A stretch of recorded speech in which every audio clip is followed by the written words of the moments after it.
Істориком, який написав книжку Анна Київська, королева Франції, родом з України. Вона також є в українському перекладі, але сьогодні ми маємо тільки оригінал французький. І Філіп буде говорити конференцію, а я буду її перекладати на українську мову. Це буде двомовна конференція. Notre conférence fait partie de la journée avec Kyiv, notre rencontre avec l'historien Philippe Delorme. Elle va se dérouler en français. Moi, je vais juste traduire en ukrainien pour les Ukrainiens, parce que nous avons beaucoup d'Ukrainiens avec nous qui ne parlent pas le français, parce qu'ils sont venus aussi depuis la guerre. Il y a aussi beaucoup de personnes qui sont des personnes âgées qui n'ont pas eu l'occasion d'apprendre le français. Mais donc, je vais commencer par demander à Philippe de se présenter rapidement, juste et nous dire pourquoi vous êtes intéressé à Anne de Kyiv et bien évidemment garder le temps pour la traduction. Merci Philippe. Merci. Oui, bonjour à tous. C'est bon là? Ça oui, va? ça marche très bien. Bon. Donc ce livre sur Anne de Kiev, il s'inscrit dans une série sur les reines de France que j'ai écrite plutôt sur les reines les plus connues a priori. Donc c'est vrai que là c'est un peu une exception parce que les autres livres traitent de personnages qu'on connaît bien comme Marie-Antoinette, Anne d'Autriche, Marie de Médicis, etc. ou encore Aliénor d'Aquitaine. Anne de Kiev que j'ai fait ensuite, si vous voulez, c'était un peu un défi parce que c'est un personnage, on va le voir, sur lequel on sait très très peu de choses.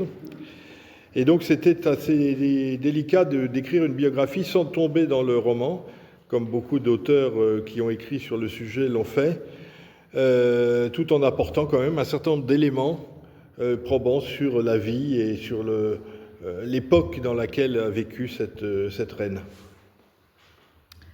Я зацікавився Анною Київською, тому що я писала біографії багатьох вже більш відомих королів Франції, таких як Анна Австрійська чи Марія Медичі, і Анна Кітен. І якщо щодо погляду історика, то, звичайно, є мало про неї, недостатньо, можна сказати, маловідомих фактів, і це був такий свого роду виклик мені, як історику, чому я почав цікавитися постаттю Анни Київської. Donc elle vit, Anne de Kiev vit au XIe siècle, qui est ce que les anglo-saxons appellent Dark Ages, c'est-à-dire les âges sombres, les âges obscurs, c'est-à-dire la période de l'histoire sur laquelle on a le moins de documents et le moins de témoignages. C'est une période de trouble, surtout pour l'Europe occidentale. Et donc on a sur cette période assez peu de documents historiques qui permettent de tracer une biographie. Alors simplement déjà disons qu'elle est pour la France l'épouse du roi Henri Ier, qui n'est pas non plus le roi de France le plus connu, qui était un petit-fils de Hugues Capet, le fondateur de la dynastie capétienne. Mais ce qui est intéressant aussi, c'est que ce personnage inconnu ou difficile à connaître, en tout cas, d'Anne de Kiev, est aussi l'ancêtre de toutes les familles royales d'Europe, puisqu'elle est l'ancêtre de tous les rois de France, par filiation directe, mais aussi par mariage des rois d'Angleterre, d'Espagne, d'Italie, d'Allemagne, etc. Donc on a vraiment là, avec ce personnage, un personnage qui est à la fois une princesse orientale, on verra quel était le cadre dans lequel elle est née, mais qui en même temps fait un lien entre l'Europe occidentale et cette Europe orientale qui était très très éloignée à l'époque, mais qui est en même temps assez proche par les liens commerciaux et culturels et religieux.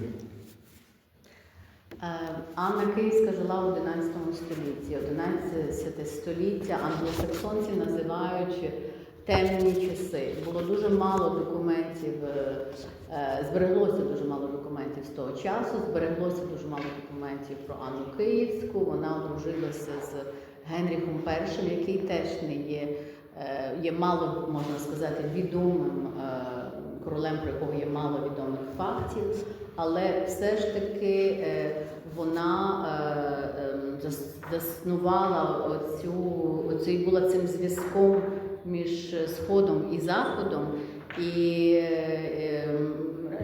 культурні зв'язки, релігійні зв'язки, духовні зв'язки були дуже важливими, ті зв'язки саме, які вона розпочала, і тому я зацікавилася її постаттю.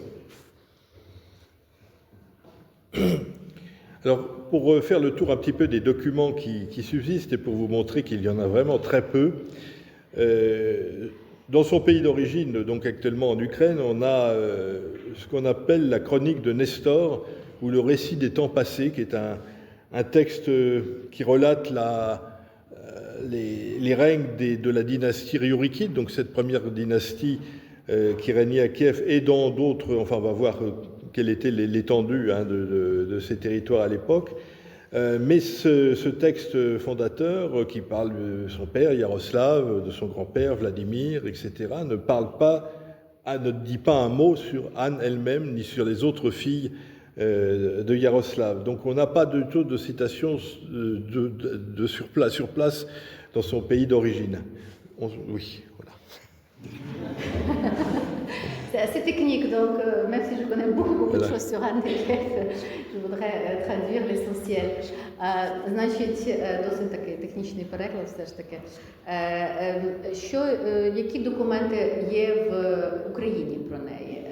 В теперішній Україні це, звичайно, хроніки Нестора, повість минулих літ. І там йдеться про її прадідів, але не згадується про саму Анну Ярославну. Тому сам пошук в Україні про неї є досить таки обмежений. Я хочу показати вам на прикладі тих документів, в яких про неї могло би згадуватися, як мало все ж таки є, щоб дослідити про неї. Тобто хроніки, повісті минулих літ, хроніки Нестора. Le seul document qu'on a, si on peut parler de document, c'est une fresque qui se trouve à Sainte-Sophie, donc à Kiev, qui est une fresque qui représente Yaroslav avec d'un côté ses fils et de l'autre côté ses filles. Alors il y a un des côtés qui a disparu au cours des siècles et le côté qui reste montre une procession. Alors on pense que c'est les filles, certains spécialistes pensent que c'est plutôt les fils. En tout cas, vous voyez, la seule image possible qu'on pourrait avoir, d'ailleurs qu'on a utilisée pour la couverture, c'est cette procession donc, qui date du XIe siècle, qui a été peinte à l'époque en fresque sur le mur de la cathédrale, mais qui est une représentation tout à fait succincte et on n'est même pas bien sûr d'ailleurs de si c'est Anne ou ses frères et à quelle place, si c'est les filles, à quelle place il faut la situer dans la lignée des sœurs, etc. Donc vous voyez, au niveau... alors je peux peut-être simplement, avant de vous repasser le micro, dire que on a aussi les sagas scandinaves, puisque la mère d'Anne de Kiev était une princesse suédoise, Ingegerd. Donc dans certaines sagas scandinaves, on a évocation de ce qui se passait à l'époque dans ce qu'on appelait la Rousse ou la Ruthénie, dont je vais vous reparler tout à l'heure. Mais il faut faire la part des choses parce que ce sont souvent des récits un peu fabuleux ou réécrits par la suite. Donc tout ça reste parfois un peu délicat à utiliser. Якщо можна назвати єдиним документом, який знаходиться в Україні, це не зовсім документ, це фрески в Святій Софії. Як ви знаєте, в Святій Софії є постаті. Одні говорять, що це чоловічі постаті, інші говорять, що це жіночі постаті. До речі, на обгорці цієї книжки я використав одну з фресок. Тобто можна припускати, але це лише припущення, що в цьому так званому документі історичному, в цій фресці, є портрети доньок Ярослава або синів Ярослава, і ми не знаємо, на якому рівні знаходиться сама Анна Ярославна. Рівні на цій фресці. Якщо ж дивитися на скандинавські хроніки, як ви знаєте, її мама Інгігерда була скандинавкою, і в скандинавських хроніках є певні згадки. Dans les chroniques scandinaves, Oui. on ne parle pas d'elle, mais on parle Si, enfin, on parle de la famille. Je crois qu'on parle d'elle aussi, en tout cas, de sa mère, de sa famille maternelle, etc. В скандинавських хроніках йдеться про родину її матері, Інгігерди, і йдеться про саму Інгігерду, і, можливо, можна знайти якийсь певний зв'язок з самою Анною Київською. Donc, pour simplifier, c'est quelqu'un dont on ne connaît pas la date de naissance, puisqu'elle est née entre 1022 et 1036. Peut-être, alors justement, on en parlait tout à l'heure, on pourrait peut-être choisir la date de 1028, par exemple, ce qui permettrait de faire un millénaire dans 2 ans. On ne connaît pas non plus la date de décès. On sait qu'elle est morte avant 1075, mais pas où, ni quand, enfin on en reparlera tout à l'heure. Maintenant, dans quel... Peut-être, oui, juste ça, parce que je vais passer à autre chose. Ми не знаємо, коли вона народилася. Ми можемо говорити про те, що дата її народження знаходиться десь між 1022 і 1036, йдеться про 1000 років тому. Тому ми б могли навіть якийсь момент визначити, коли святкувати 1000-ліття її народження. Можливо, ми говорили про 1000, наприклад, 2028 рік, тобто 2 роки пізніше, за 2 роки. І ми також не знаємо дату її смерті. Ми знаємо, що це сталося до 1075 року. Donc voilà ce qu'on peut dire de ce personnage. Pour les chroniques françaises, pour les documents en France, on a aux archives nationales ou dans d'autres archives à peu près une 60aine de chartes ou de documents administratifs en quelque sorte où son nom apparaît. En général, ce sont des donations à des monastères ou des choses comme ça qui permet d'ailleurs de savoir un petit peu où elle se trouvait à certains moments de son règne, du règne de son mari et puis ensuite de la régence. Mais tout ça, c'est très peu de choses. Une 60aine de documents, vous imaginez bien, avec simplement son nom et puis le lieu où elle était. Donc voilà, voilà ce qu'on sait sur elle, quels sont les documents qu'on peut directement exploiter. Maintenant, où est-elle née? Elle est née sans doute à Kiev, on en est presque certain, en tout cas c'est là où elle a passé son enfance. Comment définir, alors comment appeler le pays dans lequel elle vivait? Dans le sens que c'est particulier, peut-être? Oui. Hein? Voilà. Щодо французьких документів, йдеться про приблизно 60 документів, так званих шахт, тобто це є дипломи, в яких, скоріше всього, згадувалося про неї або близьких до неї людей. Можна сказати про 60 таких документів. Найчастіше йшлося про заснування монастирів. І ми не можемо сказати також про місце, точне місце, але ми можемо майже з точністю сказати, що вона народилася у Києві. І також надалі я хотів би вам розказати саме про місце її народження, тобто країну її народження. Alors donc le pays, si l'on peut dire, parce que tout ça c'est un petit peu anachronique de parler de pays, disons que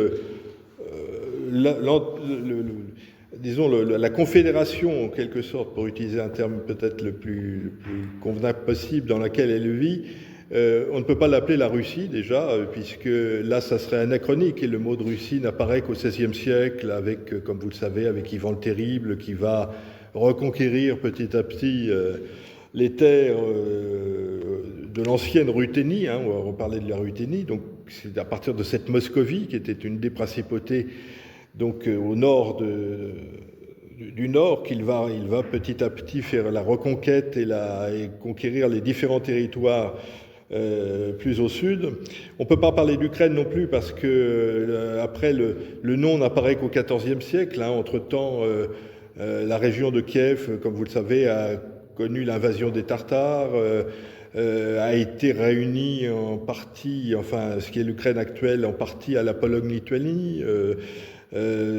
Donc tout ça fait que le seul terme qu'on utilise et que les historiens utilisent à juste titre, c'est la Rousse. La Rousse, qui est un mot d'ailleurs d'origine scandinave, on va voir pourquoi, ou qu'on appelle en latin aussi Ruthénie, enfin qu'on appelait la Ruthénia, hein, la Ruthénie, qui n'est ni la Russie, donc ni l'Ukraine moderne, puisque ça ce sont des termes qui seraient, je dirais, un petit peu anachroniques. Alors, pourquoi je parlais de Scandinave? Parce que, eh bien, la dynastie qui règne sur ce grand empire, en fait, qui est un grand empire qui va depuis la Baltique jusqu'à la mer Noire, mais qui est une confédération, hein, comme je disais, était conquise par des Scandinaves, par une famille de Scandinaves, les Riurikides, qui ont imposé, en tout cas, un peu comme en France, où les Francs, venant d'Allemagne, ont imposé, je dirais, leur domination à la population gallo-romaine qui existait auparavant. Donc la population slave de cette région a été, en quelque sorte, mise sous la domination d'une famille venue de Vikings, en fait, hein, venue du Nord, qu'on appelait la famille Riurikide. Щодо країни, ми не можемо сказати, що це була Росія, тому що термін Росії з'явився у 16 столітті. Ми можемо говорити про Івана Грозного, і про Московію, яка почала захоплювати землі, які знаходилися на цій території. Щодо самої України, ми знаємо, що ця частина була захоплена татарами. Ми можемо сказати про Русь. Русь – це є термін, який знаходився в той час, існував у той час, і який захопили скандинави, або вони прийшли на цю землю. Це свого роду, ми не можемо навіть говорити про країну, в ті часи це скоріше була конфедерація, якщо би я міг так сказати. Ось, і ці скандинавські племена, вікінги, вони прийшли на територію слов'ян і зайняли цю територію трошки так, подібно як франки прийшли у Франції і зайняли галло-римську територію, яка знаходилася у цих місцях. Donc il ne faut pas avoir un État, je dirais, unitaire qui irait, comme je le disais, de la Baltique à la mer Noire, mais une confédération, une sorte de mosaïque de principautés autour de grandes villes. Moscou n'existait pas à l'époque, c'était Novgorod, surtout la grande ville dans le nord, et puis Kiev, et puis Tchernikov, Smolensk, etc. Et chaque prince qui était de la famille, donc des Riurikides, hein, descendant de ce Riurik un peu fabuleux qui était le fondateur de la dynastie, avait pratiquement une certaine indépendance, mais quand même le grand prince, celui qui avait un petit peu quand même la haute main sur toute cette famille, était donc le grand prince de Kiev, donc qui était en quelque sorte la capitale générale de cette confédération, alors il faut imaginer aussi des bagarres et des guerres intestines permanentes, hein, c'est pas du tout quelque chose de très stable. En tout cas, oui, donc je reparlerai de Kiev après. Oui. І ми можемо говорити про конфедерацію, яка займала території від Балтійського до Чорного моря. Звичайно, ми зовсім не можемо говорити про Москву, ми можемо говорити про Новгород, про Київ, про Смоленськ, про Чернігів. І кожен князь, який займав певне місто, але все ж таки Київ був головним, і це був великий князь Київський, і він мав свою владу над тими всіма іншими містами.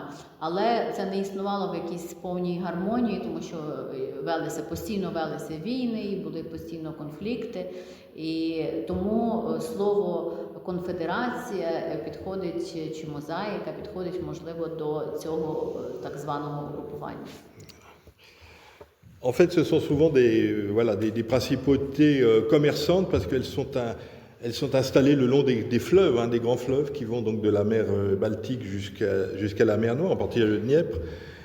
Donc il faut voir tout un flux commercial du nord vers le sud, mais aussi de l'est vers l'ouest, on en reparlera. Donc ce qui fait que Kiev à ce moment-là est probablement la ville la plus importante d'Europe, donc avec Constantinople et Venise. C'est une ville qui a on estime à 30 000 habitants, ce qui était énorme pour le XIe siècle, 400 églises. Pour comparaison, Paris à l'époque n'avait que 3 000 habitants, donc 10 fois moins. Donc vous avez vraiment une ville qui est un centre culturel, un centre religieux très, très important, et puis aussi un centre commercial, un nœud, un carrefour commercial, on va en reparler. Щодо Києва. Київ на той час це 30 тисяч людей. Якщо порівняти з Парижем, це було 3 тисячі людей. Тобто Київ був більшим в 10 разів за Париж, і ми можемо сказати, що Київ був тоді найбільшим європейським містом. Порівняні місця, яких можна на рівні приєднати до Києва, порівняти з Києвом, могли бути лише Константинополь або Венеція. Міста тоді будувалися на річках, і це також місто 400 церков, думайтеся цю цифру, 400 церков, велика столиця, культурна, релігійна, духовна і комерційна. Alors les routes commerciales, il y a celles dont je vous parlais, les routes nord-sud avec les fleuves, les grands fleuves qui traversent la Russie, la Biélorussie et l'Ukraine actuelle et qui relient en fait le nord de l'Europe, la Scandinavie avec à l'époque l'Empire byzantin. Donc c'est vraiment une route commerciale très importante avec beaucoup d'échanges. Et puis dans l'autre sens, de l'est vers l'ouest, on a la fin de ce qu'on appelle la route de la soie, dont on reparle aujourd'hui beaucoup avec la Chine qui a recréé une sorte de route de la soie qui vient de l'Orient, de l'Extrême-Orient, vers l'Europe occidentale. Et donc on a là, par Kiev, passaient donc ces produits qui pouvaient venir d'Extrême-Orient et qui transitaient aussi vers l'Europe occidentale. Mais aussi les productions locales, les fourrures, le miel, l'ambre, ça venait plutôt du nord. Et puis aussi quelque chose de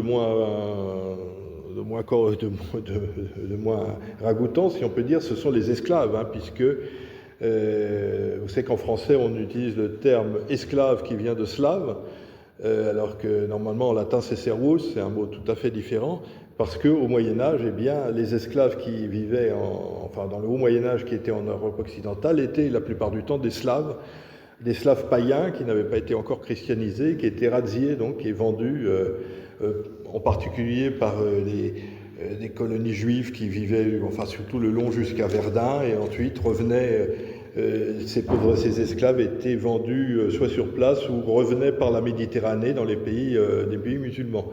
Donc on a aussi ce trafic de chair humaine qui a fait aussi il faut dire les choses dans la réalité historique, qui ont fait aussi la prospérité de Kiev à cette époque.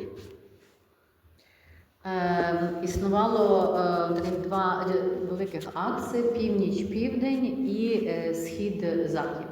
Тобто, якщо говорити про перший акс, він включав в себе території сьогоденних країн – це Росія, Білорусія, Україна. І він мав багато комерції з Візантією, з Візантійською імперією.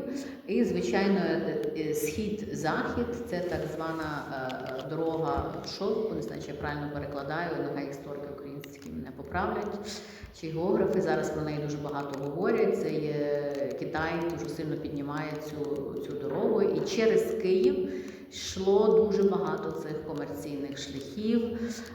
Це були, звичайно, і шкіра, і різні норка, там, соболь і так далі. Мед, багато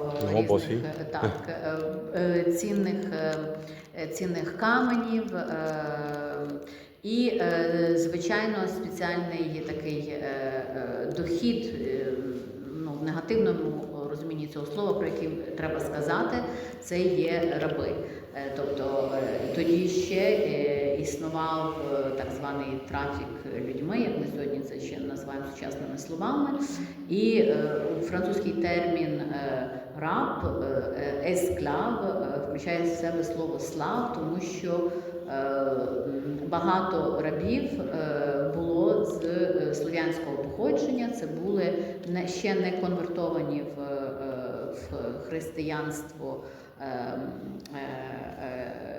люди, які сповідували і дохристиянські вірування, ось, і воно йшло далі на Середземномор'я, ось, і цей так званий торгівля рабами також приносила багато Києву. Voilà, donc ce pays, cette Ruthénie a été christianisé depuis peu de temps finalement, puisque c'est le grand-père donc d'Anne de Kiev, qui s'appelait Vladimir, qui était canonisé d'ailleurs par l'Église, qui avait choisi de se convertir au christianisme dans le rite grec. Alors on raconte l'histoire amusante parce qu'on dit qu'il a voulu choisir entre les religions qui se présentaient à lui. Alors l'islam, ça lui plaisait bien parce qu'on pouvait avoir beaucoup de femmes et que lui-même avait déjà un harem à l'époque, avait beaucoup d'épouses ou de concubines. Le rite latin était moins... Alors ce qui l'a intéressé, ce qui l'a retenu dans le rite grec, c'est la pompe et la magnificence, etc., qui était beaucoup plus... qui l'a beaucoup plus attiré. Et puis je pense aussi, plus prosaïquement, qu'il avait intérêt à nouer des liens avec l'Empire byzantin, donc qui était proche et qu'il... d'ailleurs, il va épouser en deuxième noces une princesse byzantine, donc... voilà, il y a cette idée de trouver l'équilibre entre l'Orient, c'est-à-dire à l'époque l'Empire byzantin, le rite grec, et puis l'Occident, et on va voir comment il va faire aussi, comment va son fils, donc Yaroslav, le père de Anne de Kiev, va faire en sorte de nouer aussi des liens avec l'Europe occidentale, avec lesquels il y avait déjà, comme je disais, des liens économiques très, très réguliers, mais il va faire des liens vraiment politiques par des mariages, et on va en reparler peut-être après. Нещодавно прийнявши християнство Володимир, якого канонізувала церква, і тепер він святий, це було, прийняття християнства було не таким раннім, як у Західній Європі. Ну і розказуються такі історії про те, що Володимир вибирав між ісламом і християнством. Він обрав саме грецький обряд через його неймовірну красу. Сам він також був у другому шлюбі одружений з грецькою принцесою. І він шукав так звану такий еквілібрум, таке гармонію, якщо можна перекласти на українську, в цьому заході. Тобто він і його наступник Ярослав все зробили для того, аби пошук цієї гармонії їм вдався завдяки також і прийнятому християнству. Alors il faut rappeler qu'on est à l'époque avant le schisme de 1054, donc il y a une seule église unie entre Rome et, enfin il n'y a pas entre Rome et Constantinople, il n'y a pas encore eu de schisme qui a séparé l'église à ce moment après 1054, donc on peut peut avoir une politique, enfin Yaroslav va pouvoir avoir une politique de mariage avec des princesses ou avec des princes occidentaux sans qu'il y ait de différences confessionnelles. Hein. Donc lorsque par exemple Anne de Kiev a épousé Henri Capet, enfin Henri Ier de France, elle ne va pas changer de religion. Elle a été élevée dans le rite grec, mais il n'y a pas de différence théologique ni ecclésiale entre les deux faces, je dirais, de l'Église à l'époque. Les deux poumons de l'Église, comme utilisait je ne sais plus quel pape, Paul VI, je crois. Donc on va avoir effectivement une politique de mariage donc de la part de Yaroslav, donc qui devient qui à ce moment-là le grand prince de Kiev, qui va d'abord lui se marier avec Ingegerd de Suède. Là, c'est dans la tradition yorikide, puisqu'il épouse une princesse scandinave, donc c'est tout à fait normal.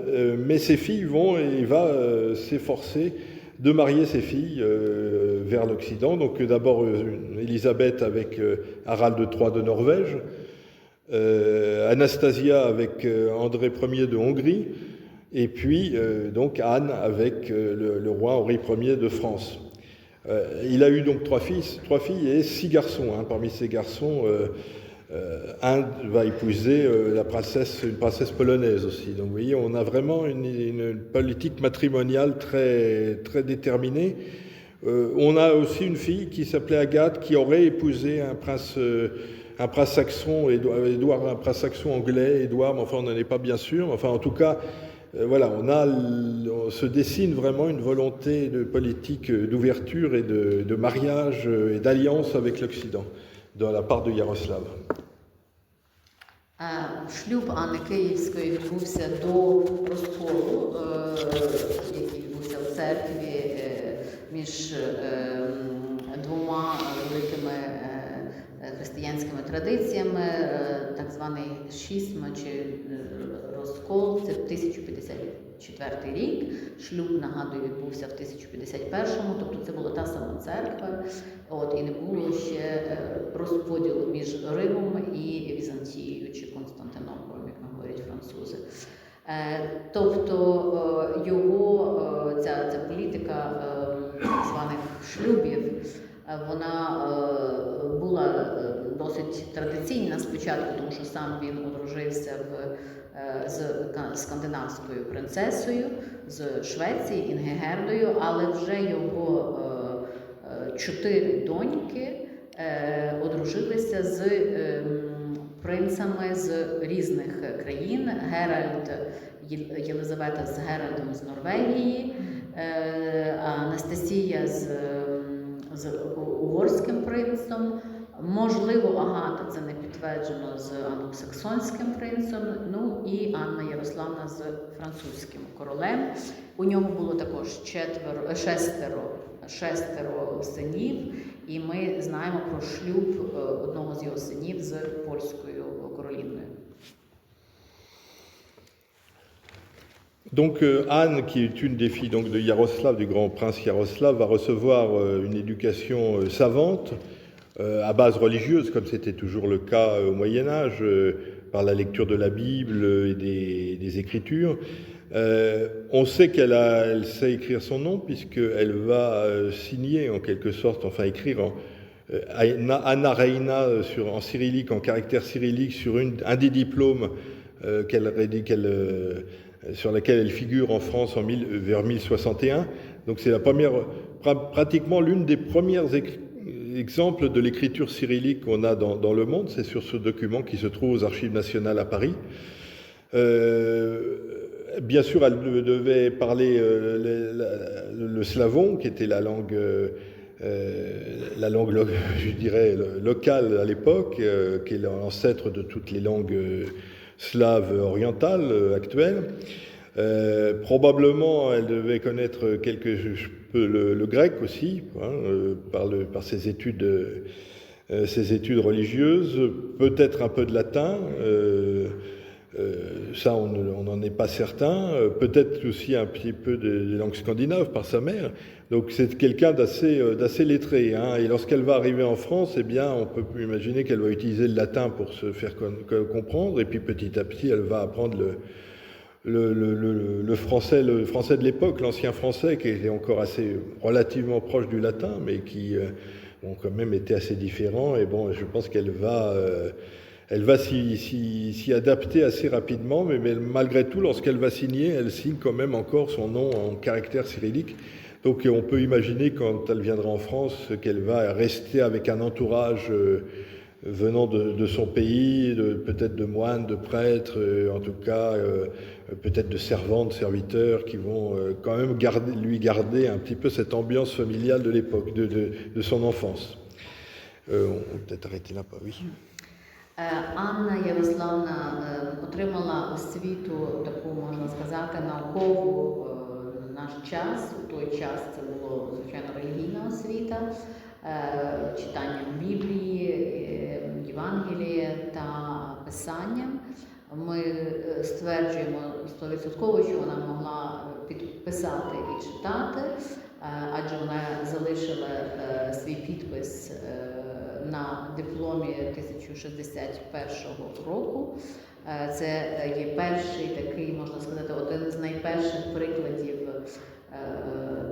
писання кирилицею з тих часів. Розмовляла вона на стародавній славонській мові, слов'янській мові. Звичайно, вона вивчала грецьку мову, скоріше всього латину, скандинавські мови. Ось, і коли вона приїхала в Францію, та стародавня французька мова була досить близька до латини. І, скоріше всього, так і вона почала спілкуватися у Франції, починаючи з латинської, а потім вже вивчаючи ту мову, якою говорила на той час. Alors, lorsqu'elle va... Alors, pourquoi est-ce que... on va la faire venir en France, quand même, maintenant. Qu'est-ce qu'elle était, la France, à l'époque? Alors, autant, à l'époque, ni la Russie, ni l'Ukraine n'existaient, on peut dire que la France n'existait pas non plus, dans la mesure où ce n'était encore que la partie occidentale de l'ancien empire de Charlemagne. Lorsque Charlemagne est mort, vous savez, ses petits-fils se sont partagés son empire en trois parties. La partie occidentale qui est devenue aujourd'hui la France, la partie orientale qu'on appelait la France orientale ou la Francie orientale qui est devenue l'Allemagne, et puis entre les deux, il y avait la Lotharingie, parce que c'était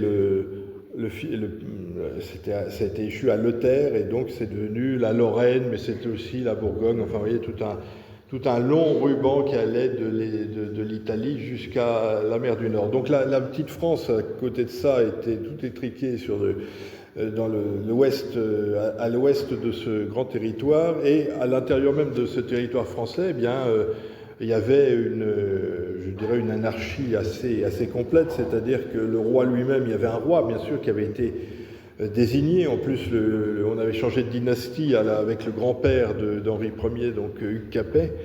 Et donc ce roi Hugues Capet, il était propriétaire finalement, il ne dirigeait finalement pas grand-chose. Il ne dirigeait qu'un tout petit territoire qui allait à peu près de Senlis au nord, ou Compiègne, jusqu'à Orléans au sud. Donc vous voyez, une centaine de kilomètres, 150 kilomètres. Sur lequel il dirigeait, où il y avait encore même des seigneurs pillards, etc. Donc il faut voir un roi qui a vraiment une autorité très réelle, très limitée. Hein, c'est un roi qui est uniquement, qui a le titre de roi, il est sacré, mais il a finalement une autorité extrêmement limitée. C'est un tout petit roi. Щодо тамтешньої Франції тієї епохи, тому що ми говоримо, що не можемо говорити ні про Росію, ні про Україну, але і про Францію ми теж не можемо сказати, що вона існувала така, як ми назвали Францією. Тобто це була західна частина імперії Шарлеманя, якщо історики є, можуть перекласти на українську Шарлемань. Тобто, яка розпалася на Францію, Німеччину та Лотарингію. Це була свого роду маленька Франція. Король, хоча він був і якби не святим, а священним, висвяченим церквою, щоб правити, він займав територію, яка не була дуже великою. Це був, Філіп його називає маленький король, який займав територію Сан-Лісу, Комп'єнь, Орлеан, тобто приблизно 150 квадратних кілометрів, якщо я правильно зрозуміла. І хоча він був визнаний королем цих територій, тобто він мав святість правити на цих територіях. Donc on peut se demander pourquoi ce petit roi est allé chercher une princesse aussi loin, à 2500 km de chez lui.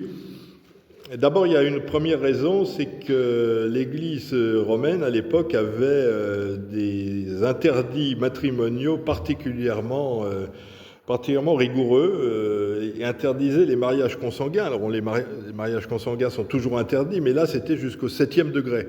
C'est-à-dire qu'on n'avait pas le droit d'épouser quasiment le petit cousin du petit cousin de sa petite cousine. Donc, ce qui fait que c'était assez difficile de trouver une princesse disponible dans son entourage, parce que comme il y avait toujours eu des mariages entre les familles royales depuis des siècles, eh bien on avait toujours un grand-père ou une arrière-grand-mère en commun, ce qui faisait que le mariage était interdit ou était annulé. Donc là, pour prendre... Henri Ier, d'abord, avait été marié déjà, au moins une fois, peut-être 2 fois, on n'est pas bien sûr, mais en tout cas, avec une princesse allemande, Mathilde de Frise, qui était morte sans lui laisser d'héritier. Donc il avait besoin de retrouver assez rapidement une femme, puisque lui-même avait déjà 40 ans à ce moment-là. Donc il faut absolument qu'il y ait un héritier, d'autant que, comme je disais, la dynastie est très fragile, puisqu'il n'est que le petit-fils du fondateur. Donc il faut absolument qu'il ait un héritier qu'il puisse mettre sur le trône, même déjà avant sa mort. Donc il va envoyer, là, on va voir en 1049, il va envoyer une ambassade, peut-être 2 ambassades, on n'est pas bien certain, donc à Kiev, pour chercher cette princesse. Чому Генрік І відправився за пошуком такої далекої королівни за 2500 кілометрів?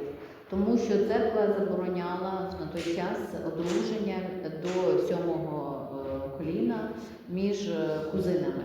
Тобто, скоріше всього, так як королівські родини одружувалися між собою, завжди можна було знайти якусь прабабку чи прадіда, яку його принцеса би мала разом з ним.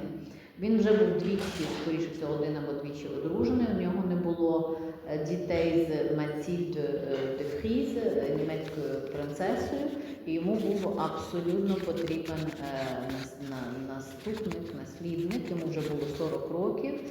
Ось, і крім того всього, він займав місце всього лише нової династії, він був другим у цій династії. І у 1049 році він відправляє посольство в Київ, можливо, навіть 2 посольства в пошуку цієї королівни.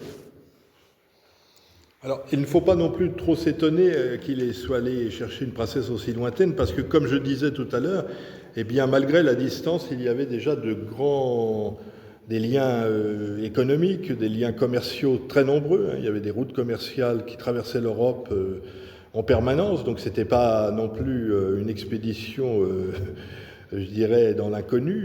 Et puis, il y avait, avec cet l'empire germanique au milieu, l'empire allemand, qui faisait un petit peu la passerelle, et comme lui-même avait épousé une princesse allemande en premières noces, on peut imaginer qu'à travers l'empire allemand, l'empire germanique, l'empire romain, le Saint-Empire romain germanique, il a pu avoir des contacts déjà avec donc la Rousse de Kiev qui était au-delà, et qui elle-même, Yaroslav, on l'a vu, s'évertuait à créer des alliances avec les princes aux alentours, avec la Hongrie, avec la Pologne, avec la Norvège, etc. Donc on peut comprendre pourquoi, à la recherche d'une princesse dont il n'était absolument pas cousin, avec lequel il n'avait aucun lien de parenté, eh bien il soit allé chercher cette princesse qui en plus venait d'une famille qui venait tout juste de se convertir au christianisme, donc c'était tout à fait une occasion idéale, voilà, pour trouver la perle rare. Donc il va envoyer, je vais arrêter là, donc il va envoyer en 1049 une première ambassade avec 2 évêques, donc des évêques de la région, hein, donc vous voyez, c'était toujours la région qu'il contrôlait lui-même, hein. Il y avait Gauthier de Meaux et Roger de Chalon-sur-Marne, voilà, qui vont traverser l'Europe pour aller quérir cette princesse. Навіть якщо ми говоримо, що це було дуже далеко і це була така свого роду невідомість, це не була зовсім невідомість, тому що обміни між двома країнами вже існували, так як я щойно вам описав, це було багато комерційних і культурних і духовних обмінів. Він добре знав цю імперію, так як він був до того одружений з німецькою принцесою. Скоріше всього, свята німецька імперія мала близькі стосунки з Руссю, і також і намагання Ярослава будувати зв'язки з Західною Європою на цьому відзначилися. Плюс в нього не було ніяких родинних зв'язків з цією принцесою, і щойно ця родина, недавно, можна сказати, її дідусь висвятився у християнство. Тобто це була християнська родина, так звана рідкісна перла, як кажуть французи, перла Гага. І у 1049 році 2 єпископи поїхали з цим посольством в цю експедицію. Це був єпископ з міста Мо і єпископ з міста Шалон. Шалон досить на півдні. Chalon-sur-Marne. Chalon-sur-Marne. En Champagne. En Champagne. Alors, la seule date finalement sûre qu'on ait dans toute cette histoire, c'est la Pentecôte 1051, qui tombait cette année-là le 19 mai. Et donc, ce jour de la Pentecôte 1051, on sait par les chroniqueurs donc de l'époque que Anne arrive à Reims et va être sacrée. Donc, elle va recevoir l'équivalent en fait de ce que son mari avait reçu, c'est-à-dire cette onction avec une huile sainte qui en fait un être un peu au-dessus de l'humanité, du commun des mortels. Et puis elle va être couronnée, et puis bien sûr elle va épouser, il y a d'abord le mariage avec Henri Ier. Donc elle a traversé, alors on ne sait pas exactement comment s'est déroulé son voyage, hein. Elle a bien sûr traversé l'Europe, on peut imaginer avec une escorte nombreuse, des cadeaux. Alors parmi ces cadeaux, il y en a un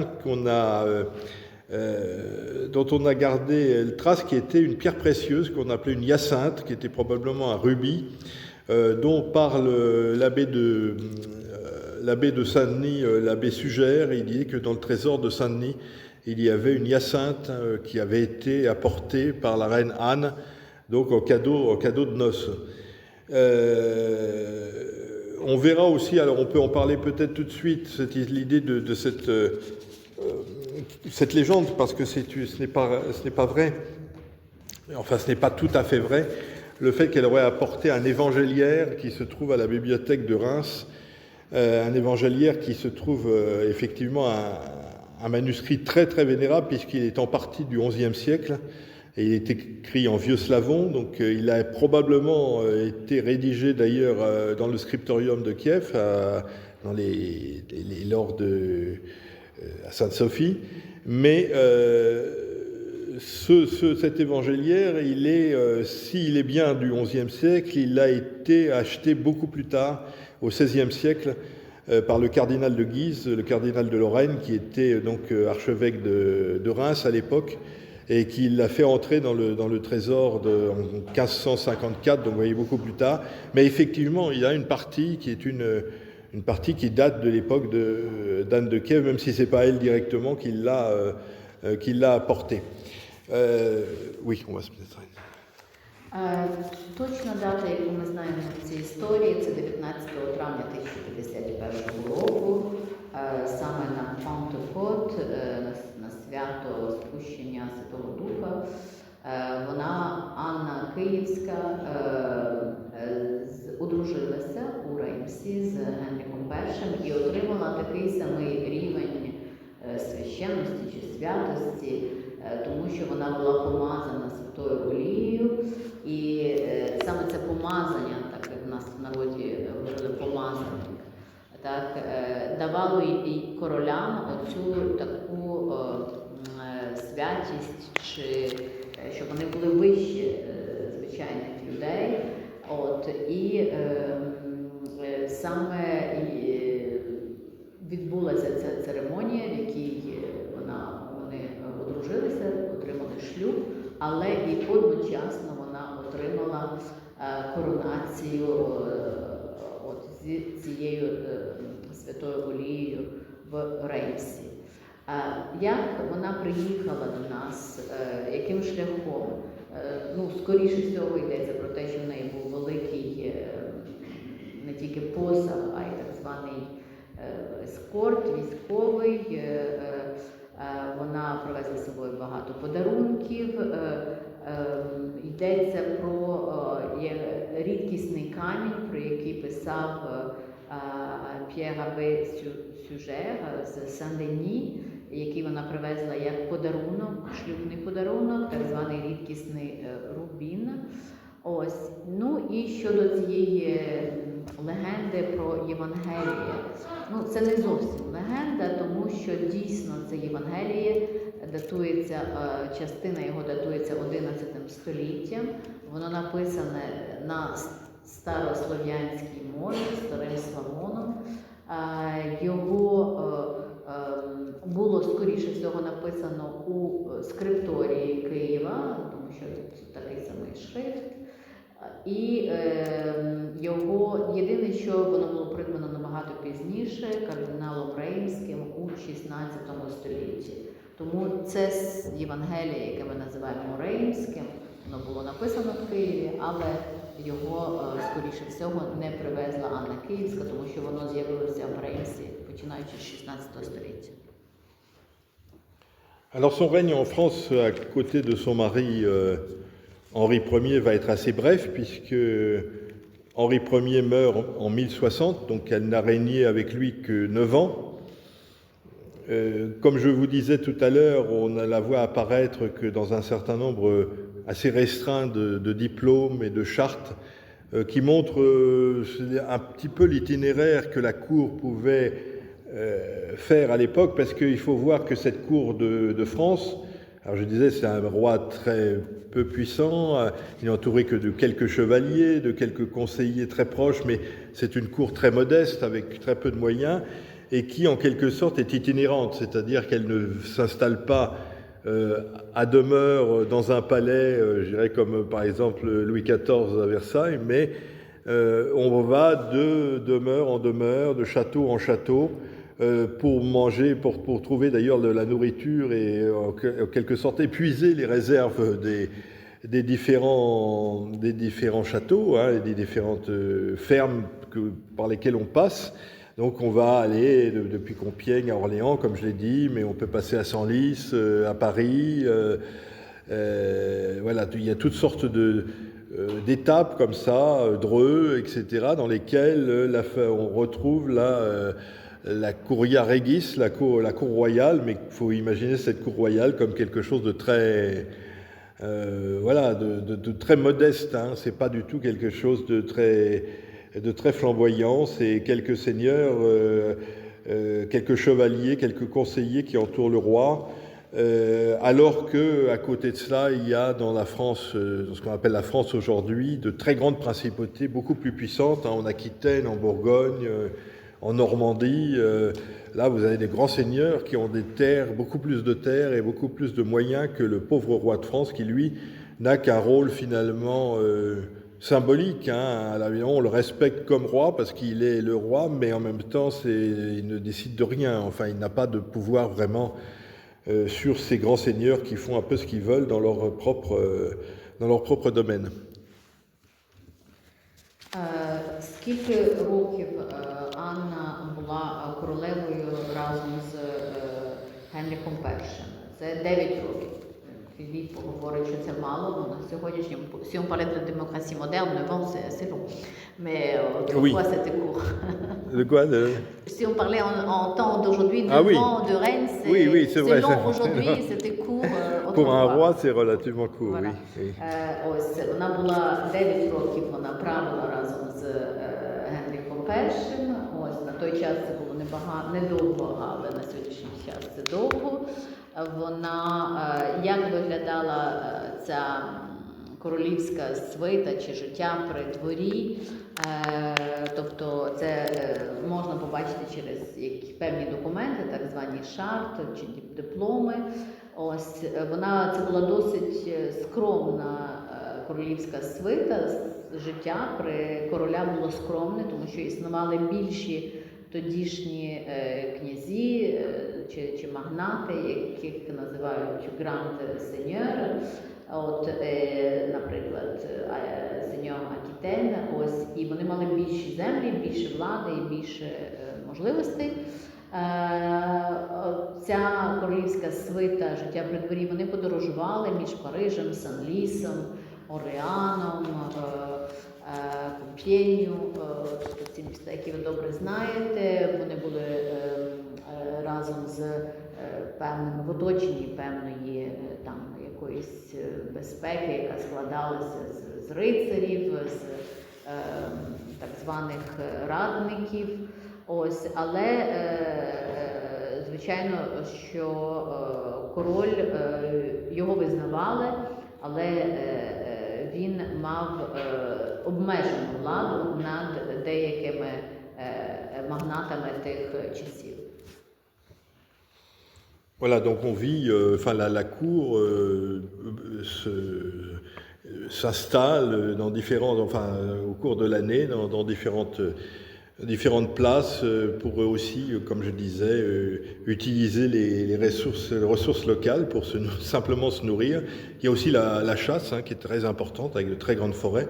Plus les forêts sont plus importantes, même si c'est revenu depuis le Moyen-Âge, il y a eu une époque où il y avait beaucoup moins de forêts, mais finalement les forêts sont revenues aujourd'hui. Mais enfin, on voit ici dans notre région, là, il y a encore beaucoup de forêts. Il faut imaginer que ces forêts étaient aussi une ressource importante pour les rois et pour les seigneurs, voilà, qui y trouvaient la nourriture, la viande, qui pouvait leur permettre de faire aussi des festins et de vivre un petit peu au-dessus de la moyenne des paysans qui, eux, n'avaient pas le droit justement d'aller dans ces forêts et de chasser.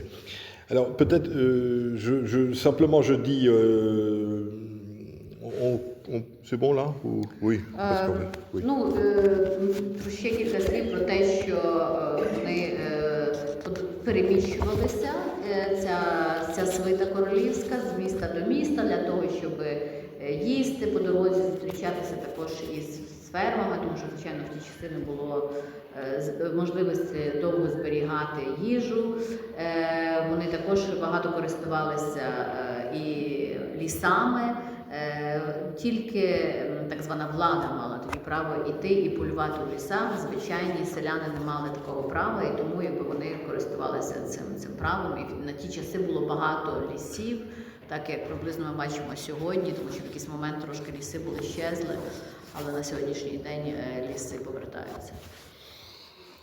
Voilà, donc notre Anne dans cette affaire, on peut imaginer qu'ayant reçu une éducation quand même raffinée, s'est retrouvée quand même un petit peu dans une cour qui était, je dirais, d'un niveau,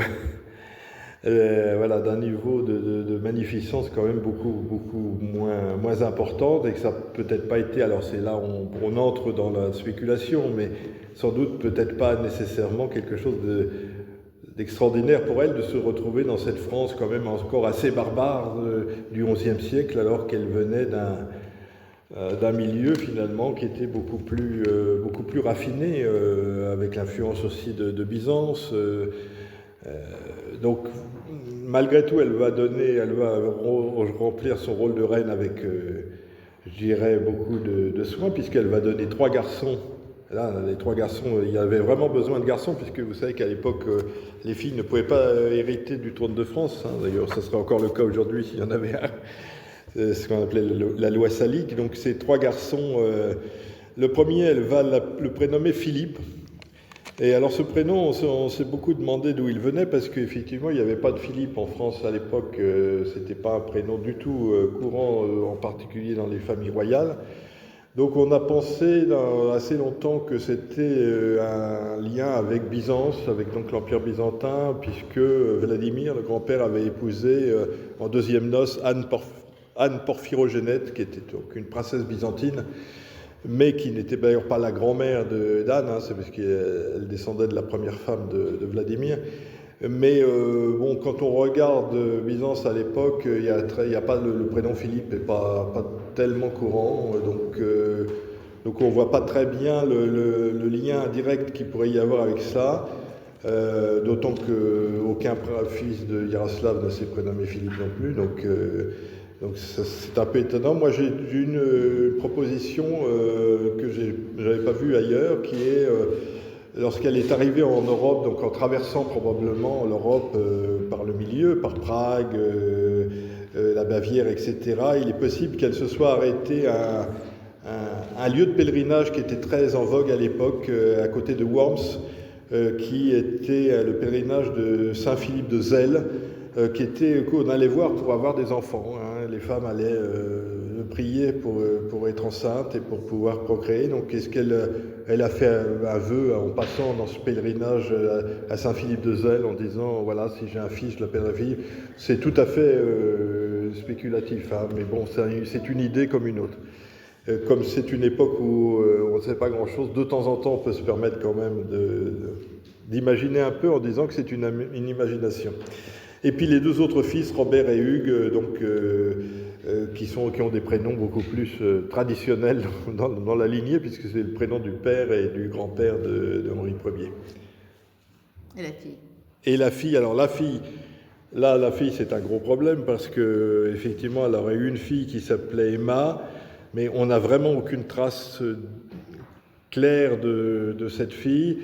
Il y a une tradition en Bavière comme quoi elle se serait qu'elle se serait installée en Bavière pour devenir une sorte d'ermite, en vivant dans un arbre, enfin, etc., sous le nom d'Édigne ou Édigne. Mais bon, très franchement, c'est un peu la légende dorée, on n'est pas certain du tout de cette filiation. Je sais qu'en Bavière, ils en ont fait beaucoup de choses, ils en ont fait un spectacle où, enfin, il y a toute une.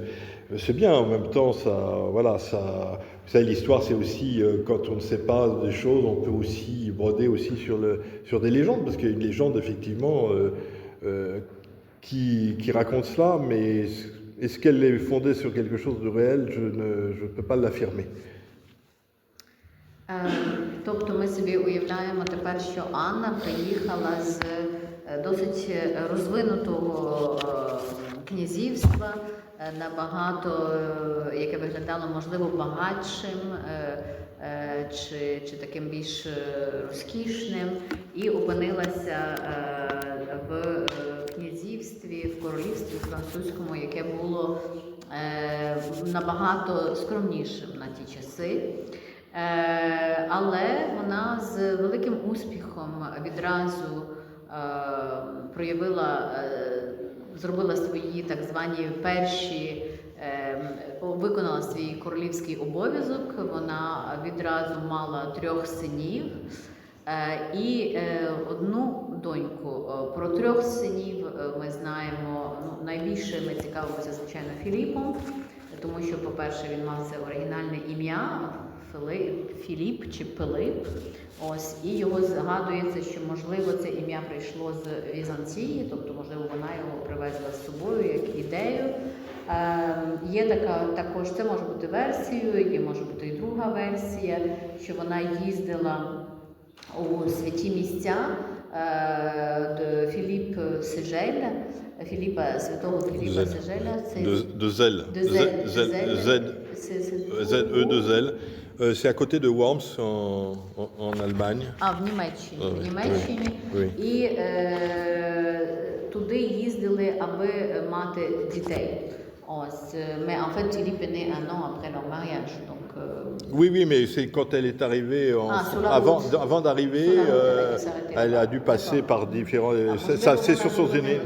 Voilà. Це було, можливо, на її шляху, що вона зупинилася у цьому святому місці, куди жінки їздили, аби просити про народження дітей. Тобто Філіп перший, потім Роберт і Хюг. Роберт і Хюг – це більш класичні ім'я, це були діди.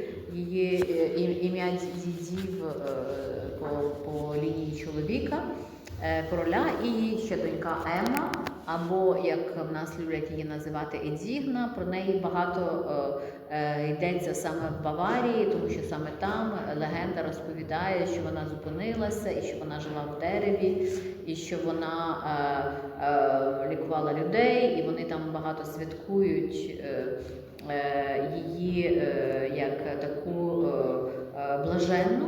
Ось, і чого би ні, люди мають право, коли в них немає якоїсь достеменної історичної інформації, саме через легенди і свята святкувати різних чи історичних, чи таких релігійних персонажів.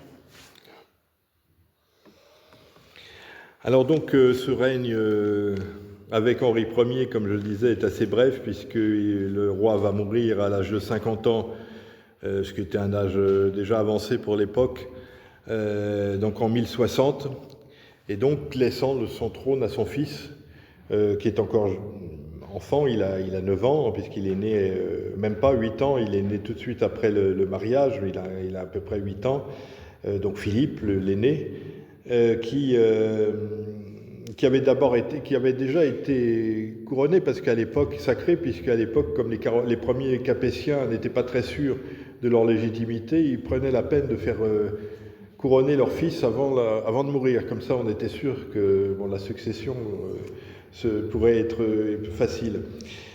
Donc, étant mineur, donc Philippe va devoir être accompagné, soutenu par des régents. Alors on ne parlait pas encore de régents à l'époque, mais disons que c'est un peu la même chose.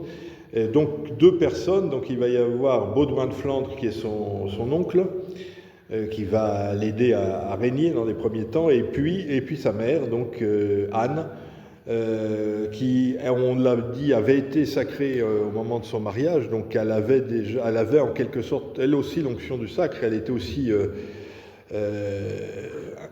investie de l'autorité royale, et d'ailleurs les premiers diplômes les premières chartes qui sont signées après la mort de Henri Ier, eh bien, c'est indiqué nos rois, pour parler de Philippe et Anne, on utilise l'expression latine nos rois, pour dire qu'elle était en quelque sorte roi aussi, entre guillemets.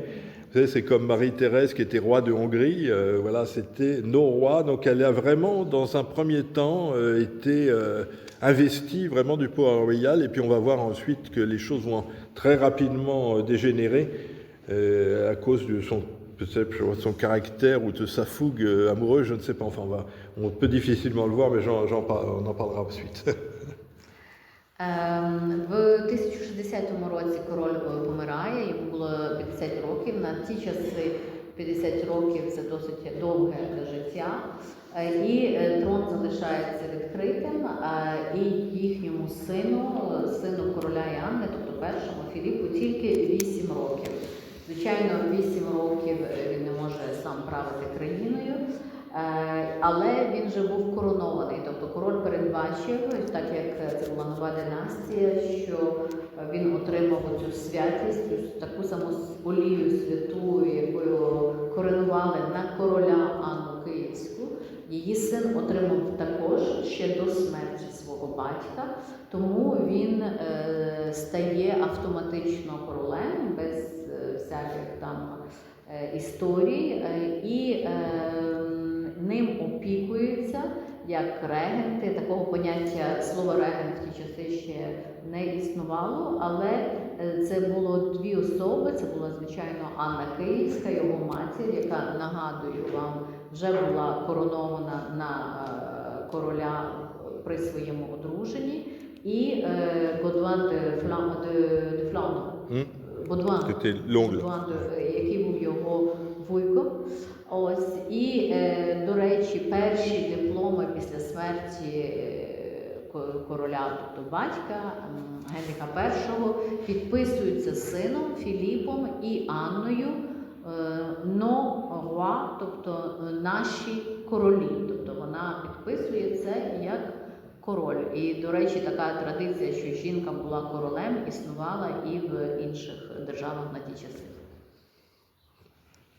Voilà, donc ça ne va pas durer très longtemps parce que, alors, encore une fois, on sait très peu de choses, les choses sont assez confuses, on a peu de documents, mais on sait que Anne va se remarier assez rapidement avec un grand seigneur de l'entourage de son défunt mari, qui était Raoul de Valois, donc le seigneur de Crépy en Valois, donc toujours un peu dans la région. Donc ce Raoul de Valois, qui était un grand seigneur, un puissant seigneur de ce petit domaine royal, va donc épouser l'ancienne reine. Alors, est-ce que c'est un mariage d'amour, de passion, d'intérêt? On ne sait pas exactement quelles sont les motivations de l'un et de l'autre. En tout cas, ça va être pour Anne un petit peu l'occasion d'être mise à l'écart. On ne la voit plus apparaître dans les diplômes officiels. Elle est en quelque sorte un peu bannie de la cour. En plus, il y a toute une polémique qui s'installe parce que Raoul de Valois a répudié sa femme légitime pour épouser la reine. Donc ça fait quand même un petit peu désordre. La femme en question s'est plainte auprès du pape Alexandre II, qui a écrit des lettres un peu en disant qu'est-ce que c'est que cette histoire. Enfin voilà, donc ça a été un peu un scandale qui a fait que la reine Anne va très vite après la mort de son mari, au bout d'un an, 2 ans, être mise, être éclipsée en quelque sorte. Voilà. Було мало документів з тієї епохи, але ми знаємо, що Анна одружилася вдруге з Раулем де Крепі де Валуа. Це був так званий великий магнат цього регіону. Що це було, цей шлюб, ми не можемо сказати, чи це було кохання, чи це була якась пасія, чи інтерес. Але ми можемо сказати, що в той момент Анну відсторонили від королівських справ. Також була такий званий скандал, тому що Рауль був одружений на той час, і він відсторонив свою дружину, щоб одружитися з королівною, що навіть папа Олександр II писав їм, аби спитатися, що у вас там діється у вашому королівстві. Тобто в якийсь момент після смерті свого чоловіка, навіть коли вона править як регент, потім вона щезає з офіційних документів. Alors malgré tout, elle va, au bout d'un moment, rentrer en grâce, en quelque sorte. On voit réapparaître son nom dans un certain nombre de documents de l'entourage royal, mais elle ne retrouvera jamais la prééminence, l'importance qu'elle avait autrefois. Les dernières années de sa vie vont être marquées, et là on est donc à Senlis, c'est intéressant d'en parler, par la fondation de cette abbaye Saint-Vincent, donc qui va être en quelque sorte son apothéose. Vous savez, au Moyen-Âge, souvent après une vie agitée, un grand seigneur ou une dame préparait l'au-delà, préparait sa vie éternelle, et pour cela se retirait, fondait un monastère et se retirait pour ses derniers jours dans la prière et dans la méditation afin d'éviter les tourments éternels. Donc elle va fonder cette abbaye Saint-Vincent. Et alors dans la charte qu'on a, alors c'est intéressant parce que c'est un document qu'on a encore, donc qui est la charte de fondation, on voit qu'elle reste très influencée par son éducation, je dirais, grecque, enfin chrétienne de rite grec, parce que elle utilise des termes tout à fait particuliers. Par exemple, pour parler de Saint Jean-Baptiste, elle dit le précurseur, bon, qui est un terme pas tellement latin, enfin qui est plutôt un terme grec et voilà, et oriental. Elle parle aussi de la Mère de Dieu, la Théotokos, donc aussi quelque chose de très grec. Donc on peut penser que jusqu'à la fin, elle a été entourée quand même, enfin en tout cas, elle avait gardé une teinte de son éducation religieuse byzantine, voilà, et qui apparaît encore dans cette charte. Donc sa mort, on ne sait pas encore une fois. Donc elle meurt. On sait qu'elle est morte avant 1075 parce qu'en 1075 il y a une charte qui dit la foraine, priez pour elle, etc. Où le roi Philippe prie pour l'âme de sa mère ou de ses parents. Donc ça veut dire qu'elle est morte. Mais on ne sait pas quand elle est morte, où elle a été enterrée. Alors elle n'a pas été enterrée apparemment à Saint-Denis comme les autres souverains et souveraines. Peut-être parce qu'elle était un petit peu elle avait été un petit peu répudiée en quelque sorte, enfin en tout cas mise à mal par ce remariage avec Raoul de Valois. A-t-elle été enterrée à Senlis? C'est ce qui serait le plus logique, puisque voilà, elle avait fondé cette abbaye pour s'y retirer et pour y passer ses derniers temps. Donc pourquoi pas? Je sais qu'il y avait je crois que je me souviens, là je l'ai pas noté, mais qu'il y avait un obit, c'est-à-dire une messe annuelle à sa mémoire qui a été célébrée jusqu'à encore aujourd'hui peut-être. Bon, alors un chroniqueur dit qu'elle est retournée dans le pays de ses ancêtres, mais ça c'est tout à fait peu probable parce que d'abord dans le pays de ses ancêtres, son père était mort depuis déjà un petit moment, ses frères se crêpaient beaucoup le chignon, donc il n'y avait pas beaucoup de raisons qu'elle retourne là-bas où elle n'avait plus du tout d'attache. Non, elle est certainement morte en France avec une possibilité pour Senlis, mais bien sûr sa tombe a disparu jusqu'à ce qu'on la retrouve peut-être. Oui, exactly.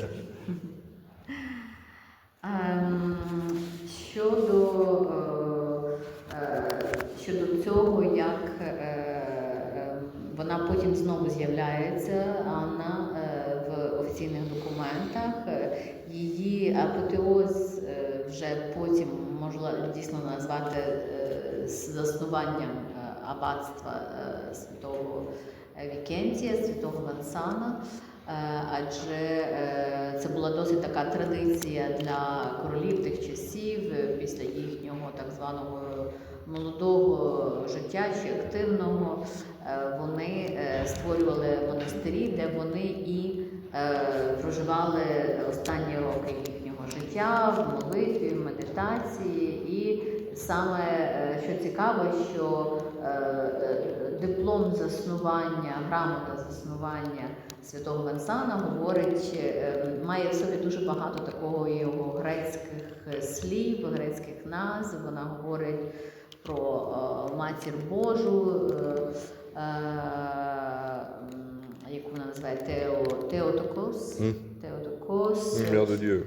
Так, Божу Матір, Марію, і про святого Йоанна Хрестителя, якого вони називають прекурсор, тобто посланець, якщо я правильно перекладаю.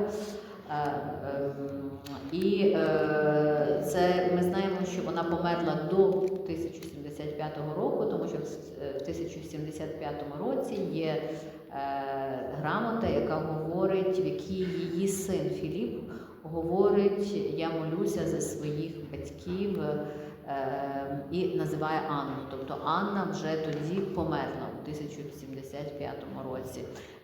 Де ж вона похована, ми не знаємо, але вона не похована в Сен-Дені, там, де ховали королів, можливо, через історію з її другим шлюбом.